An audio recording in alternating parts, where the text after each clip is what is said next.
Nous sommes au secteur 2 de la ville de Sapuy. C'est ici que repose l'ancêtre des Nama, considérés comme les autochtones de la localité.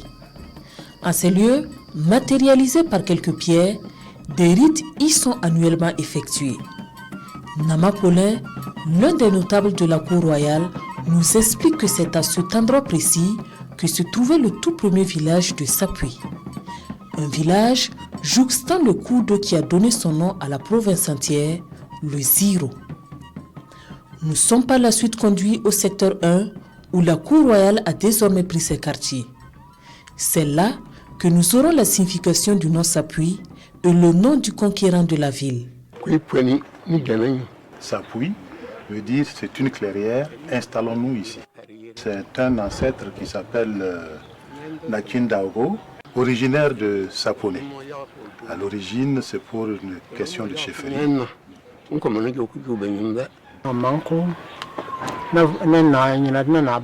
Quand la question est posée, d'où vous venez, ils disent d'où ils viennent et pour quelle raison vous vous installez ici. Et ils parlent à Moré, et on parle à l'époque pour dire c'est pour des questions de chefferie. Nama Inga, donc c'est pourquoi le nom est resté Nama. Selon l'histoire, les Nama ont perdu leur langue d'origine qui est le Moré en se mariant aux filles Gourouzi, dont leurs descendants sont issus des Diasso. Si les Nama ont perdu leur langue avec le temps, ce n'est pas le cas pour leur tradition. Les fétiches et les rites sont jalousement conservés à l'abri des étrangers. Impossible d'avoir quelques clichés des rites réalisés lors de ces funérailles ou encore moins la sortie des masques.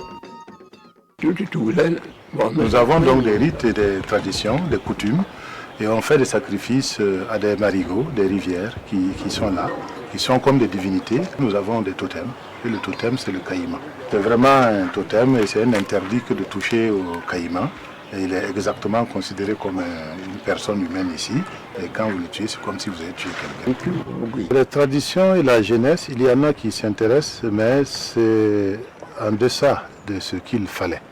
Il serait bon donc que de plus en plus les jeunes puissent s'y intéresser, mais c'est à notre grand désespoir aujourd'hui que nous voyons qu'il y a très peu qui s'intéressent. Mais des efforts sont quand même faits pour les amener de nouveau à s'intéresser à la culture locale. D'un petit village à l'époque, Sapuy s'est agrandi au fil du temps et continue d'accueillir de nouveaux résidents. Presque toutes les ethnies y sont représentées. Dans le temps, il n'y avait pas de véritable enjeu sur le foncier. Depuis un certain temps, et cela d'une façon que nous-mêmes n'arrivions plus à contrôler, il y a des transactions, des ventes de terres, y compris dans les villages, ce qui n'était pas vraiment le cas. Et rien n'était prévu au niveau traditionnel pour ce genre de questions. On n'a jamais réglé la terre parce qu'on n'a jamais pensé qu'elle puisse faire l'objet d'une spéculation un jour. Mais cela arrive aujourd'hui, à tel point qu'il y a des conflits fonciers d'ampleur.